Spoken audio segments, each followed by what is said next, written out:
பரிசுத்த வேதாகமம் புதிய ஏற்பாடு யோவானுக்கு வெளிப்படுத்தின விசேஷம் 3ஆம் அதிகாரம்.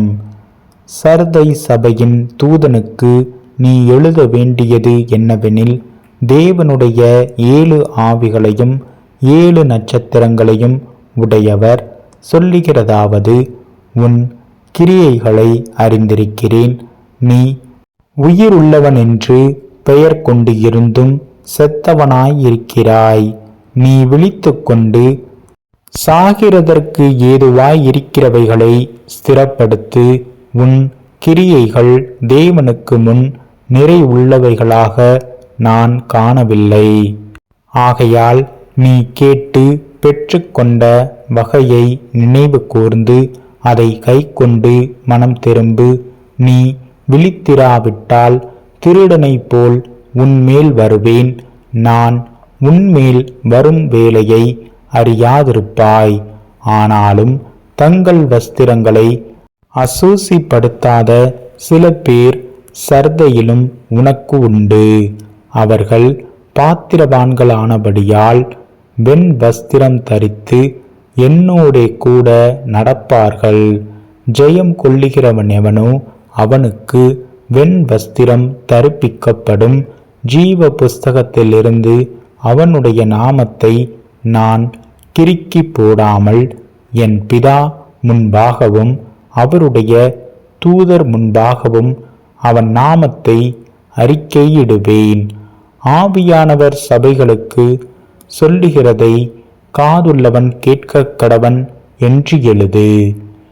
பிலதெல்பியா சபையின் தூதனுக்கு நீ எழுத வேண்டியது என்னவெனில், பரிசுத்தமுள்ளவரும் சத்தியமுள்ளவரும் தாவீதின் திறவுகோலை உடையவரும் ஒருவரும் பூட்டக்கூடாதபடிக்கு திறக்கிறவரும் ஒருவரும் திறக்கக்கூடாதபடிக்கு பூட்டுகிறவருமாயிருக்கிறவர் சொல்லுகிறதாவது, உன் கிரியைகளை அறிந்திருக்கிறேன்.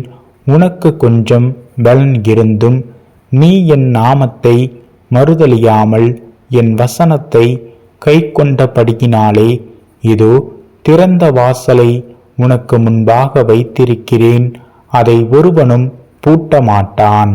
இதோ யூதரல்லாதிருந்தும் தங்களை யூதரென்று பொய் சொல்லுகிறவர்களாகிய சாத்தானுடைய கூட்டத்தாரில் சிலரை உனக்கு கொடுப்பேன்.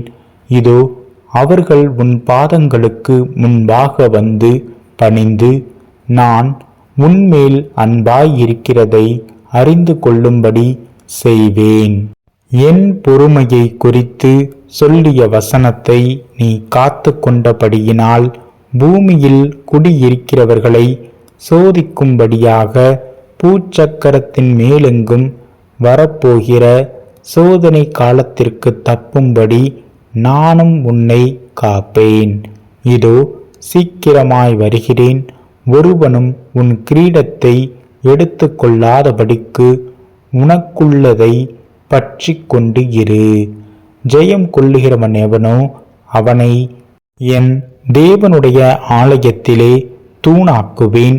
அதினின்று அவன் ஒரு காலும் நீங்குவது இல்லை. என் தேவனுடைய நாமத்தையும் என் தேவனால் பரலோகத்தில் இருந்து இறங்கி வருகிற புதிய எருசலேமாகிய என் தேவனுடைய நகரத்தின் நாமத்தையும் என் புதிய நாமத்தையும் அவன் மேல் எழுதுவேன். ஆவியானவர் சபைகளுக்கு சொல்லுகிறதை காதுள்ளவன் கேட்க கடவன் என்று எழுது.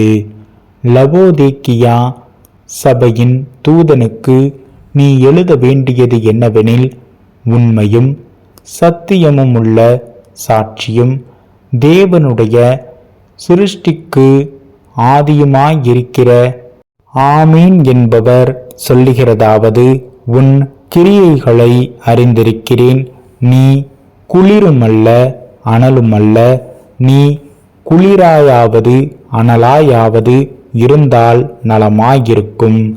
இப்படி நீ குளிருமின்றி அனலுமின்றி வெதுவெதுப்பாயிருக்கிறபடியினால் உன்னை என் வாயின் நின்று வாந்தி பண்ணி போடுவேன்.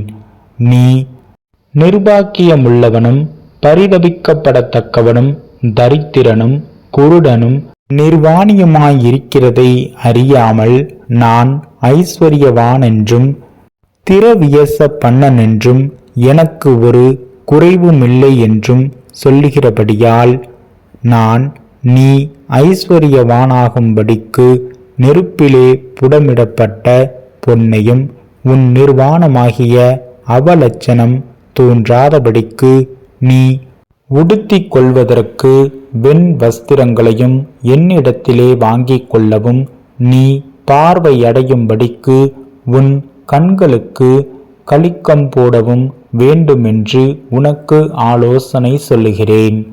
நான் நேசிக்கிறவர்கள் எவர்களோ அவர்களை கடிந்து கொண்டு சிட்சிக்கிறேன். ஆகையால் நீ ஜாக்கிரதையாயிருந்து மனம் திரும்பு. இதோ வாசற்படியிலே நின்று தட்டுகிறேன். ஒருவன் என் சத்தத்தை கேட்டு கதவை திறந்தால் அவனிடத்தில் நான் பிரவேசித்து அவனுடனே போஜனம் பண்ணுவேன், அவனும் என்னோடே போஜனம் பண்ணுவான். நான் ஜெயம் கொண்டு என் பிதாவினுடைய சிங்காசனத்திலே அவரோடே கூட உட்கார்ந்தது போல ஜெயம் கொள்ளுகிறவன் எவனோ அவனும் என்னுடைய சிங்காசனத்தில் என்னோடே கூட உட்காரும்படிக்கு அருள் செய்வேன். ஆவியானவர் சபைகளுக்கு சொல்லுகிறதை காதுள்ளவன் கேட்கக் கடவன் என்று எழுது என்றார்.